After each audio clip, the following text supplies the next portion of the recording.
In 2021, I planted this pasture, which is a wonderful seed that I got from a local farmer. The pasture has done beautifully. It has done really well. It is all European grasses on account of that. European grasses have been neutralized, and that's typically what you can get a hold of when you're looking to plant grazing pasture for your animals. The sheep and the cows came from Europe, and so did the grass seed, naturally. But I want to tell you about some of the aspects of this that can apply to buffalo pasture and restoration.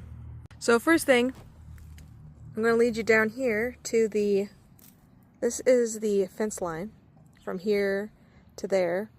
I wasn't able to, when I came through here, I tilled up all the dirt a couple of years ago, and I put natural biodegradable fertilizer in there.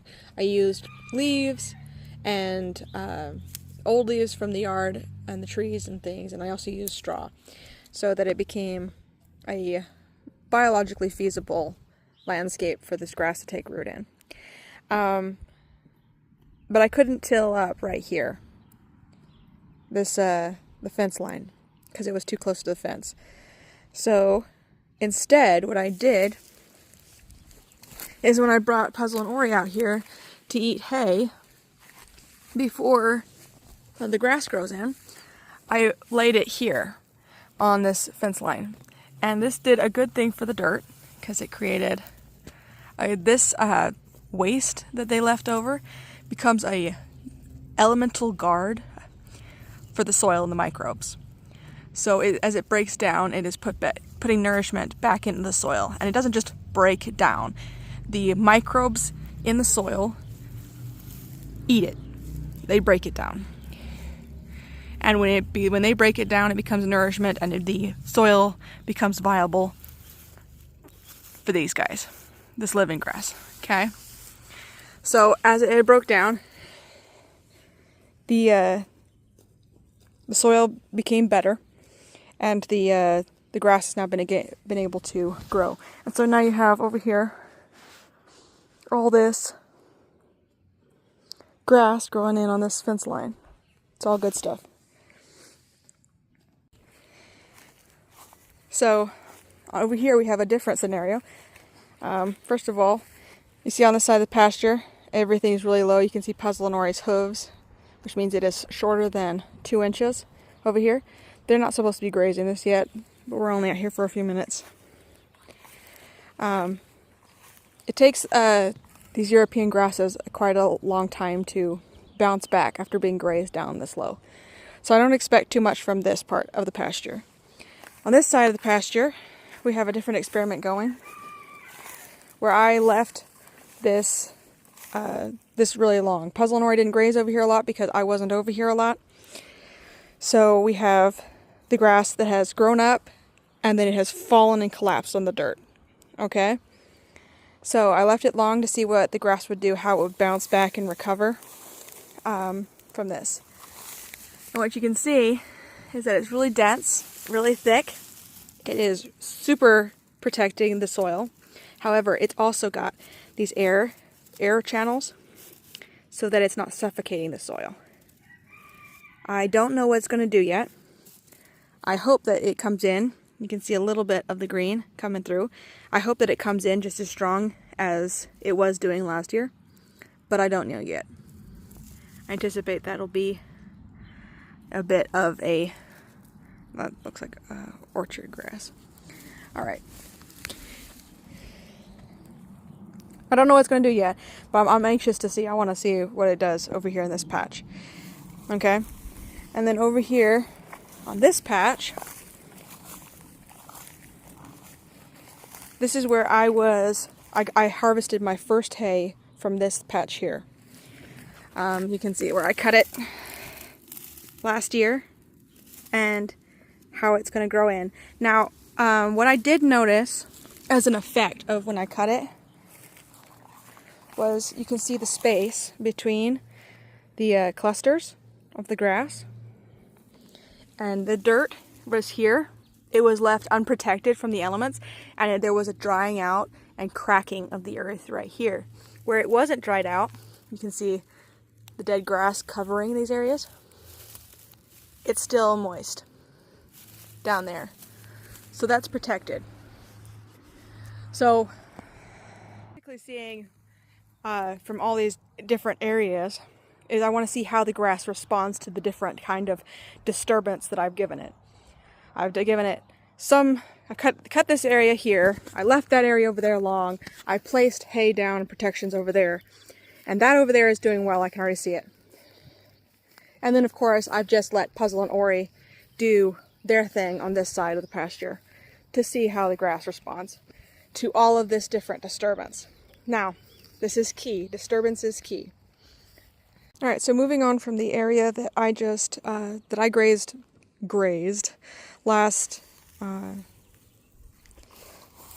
year, there's something else that's really interesting that's happening over here in this side of the pasture. Now this corner of the pasture, Puzzle and Ori very rarely come here. Can you see something very interesting about this corner? If you notice how green right here is, last year I had a deer, a big buck deer. He wasn't feeling well. He was separated from the rest of the other group. I kept Puzzle and Ori away from him because I didn't want them to get sick or anything. But he spent some time here, and right here where this is, that's where he defecated. Okay, he pooped right there, and it was nasty, and I just left it. But look what it did to the soil.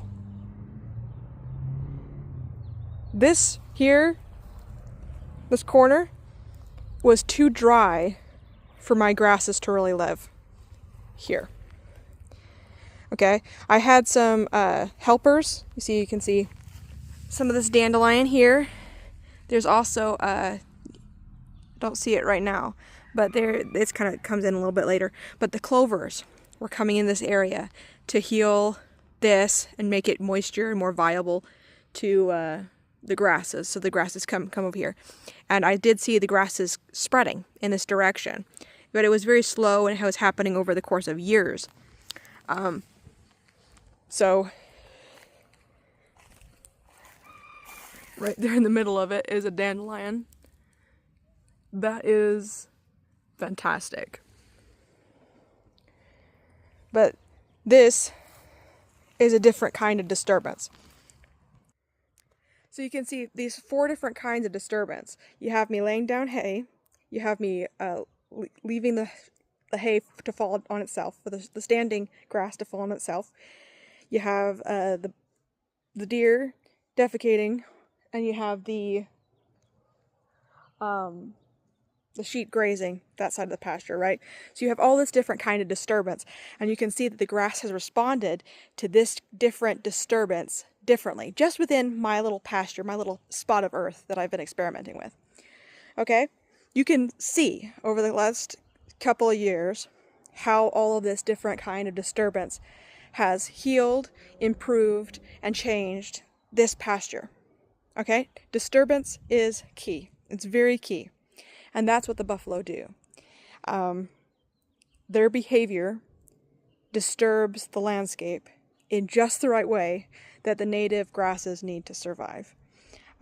That's the way that they've kind of grown up together, and they've changed as time has passed. Anyway, cows and sheep don't graze the land the same way that bison do.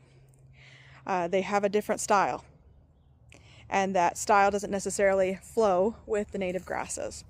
And it doesn't, I mean, it does have a good effect, you know, if you manage them well, it does have a good effect on healing and improving the landscape, but we do not see as much return as buffalo bring when they are put back on the landscape.